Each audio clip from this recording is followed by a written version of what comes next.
Good day, my name is Enrika van Rensburg and today I will be taking you through the practical lesson which I have prepared for the grade 10s for the topic of cells as the basic units of life. So this is the PowerPoint presentation which I have prepared for the grade 10s and which I will be showing the learners during this lesson. So we will start the introduction, which will take me approximately 5 minutes, with this picture of Lego and with what I think a very fitting question is to the picture of what are the building blocks of every living organism and how can we view this. So learners will have an idea that we will be looking at cells and we will be working with microscopes. Then I will continue to highlight the different learning objectives so that they know what is expected of them during this lesson, which I will not be going through in detail as this is the main components of the lesson. Then I will be showing them this video by Amuba Sisters. It basically describes the different components of a light microscope and their various functions. It also highlights safety considerations and good practice when working with microscopes, which I think is a very good thing. And it also mentions that light microscopes is also called compound microscopes because we use two sets of lenses to look at an image. Then I will show them this picture and I will ask the following introductory question of, we all know what the onion looks like from the outside, but do we know what it looks like from the inside? So this is to get their curiosity going. Then I will start with the developmental phase, which will take me approximately 50 minutes.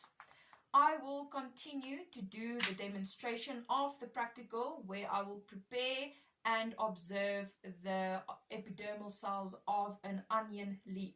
This will take me approximately 15 minutes where I will ask learners to gather around me as I will be doing this practical.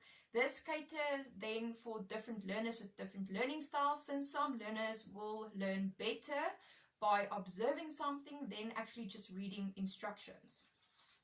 After this, I will mention a few things that they need to know.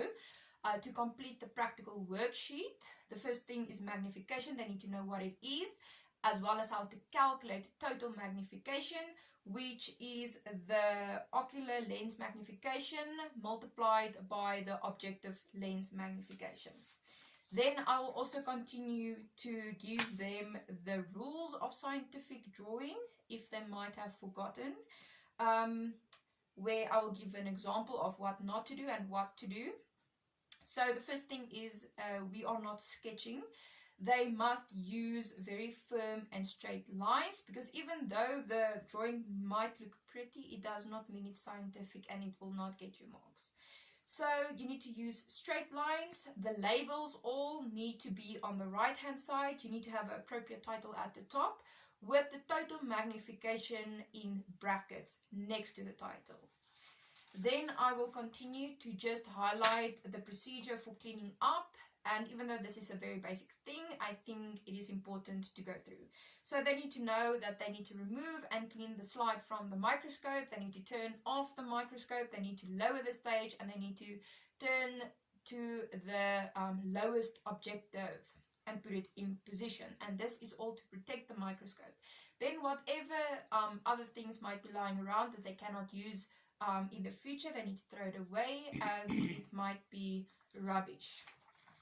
Then I will continue to talk about the practical worksheet before they will start their actual practical. I will mention that it consists of 3 parts, part A, B and C. And so here is the practical worksheet which I have prepared for them. It is out of 35 marks. Here is the requirements for each group. So all the learners is divided up into groups with 5 learners in each. And this is because of the classroom setup, where there are only long tables, where it will be very appropriate for 5 learners to sit next to each other and work together for the practical using one microscope. They need to make sure that they have all these requirements at their workstation: the slide, the cover slip, dissecting tweezers, the pipette, the knife, iodine solution, the onion leaf, as well as the microscope. If they do not have any of this, they need to inform me so that I can provide it with them, which I will have extras in the back. We will start with part A, which is the preparation and the observation of the epidermal cells of the onion leaf, which counts 5 marks, which is the actual practical that they will be doing. Here is detailed instructions of what to do, and it also includes the safety considerations so that they know how not to harm themselves or anyone else for that matter at any stage of the experiment or the practical. Then we move on to part B, which is the scientific drawing that they will be doing. It counts a total of 8 marks. Here is some guidelines as well that they can read through to make sure that they know what needs to be done and how to do it. They need to do it in the space which is provided. Then we move on to part C, which is some questions that follows up on the actual practical that we did.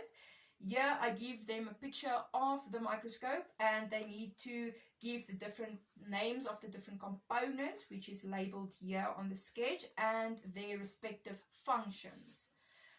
This counts a total of 14 marks, and part C is a total of 22 marks. Then I will continue to the next 2 questions. The first one is which structures did they observe while viewing the epidermal cells. It counts a total of 4 marks, so obviously there needs to be 4 things that they need to mention.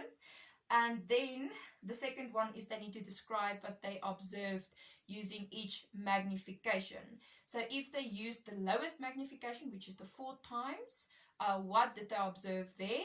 And when they switched to the higher magnification, the 10 times, what did they observe there? So obviously you will have less detail in the lower magnification compared to the higher magnification. After this, they can also look at the rubric which I have provided for them as guidelines as to what needs to be done and how they can ensure to get good marks. The first one is for part A. It is for the actual practical, where it is for the components which they needed to observe. So if it is incorrect focus, they need to be able to observe the nucleus, cytoplasm, cell membrane. And then after that, they will get 1 mark if all the learners work together as a group. And then the second part is for part B, which is a scientific drawing. I will give them marks if they have a title, the correct magnification, if all the labels are visible and also correctly positioned, and if it is neat or not. I will end off with a consolidation where I will bring everything together, and then I will also ask learners for feedback as to whether they enjoyed the practical or not. Thank you.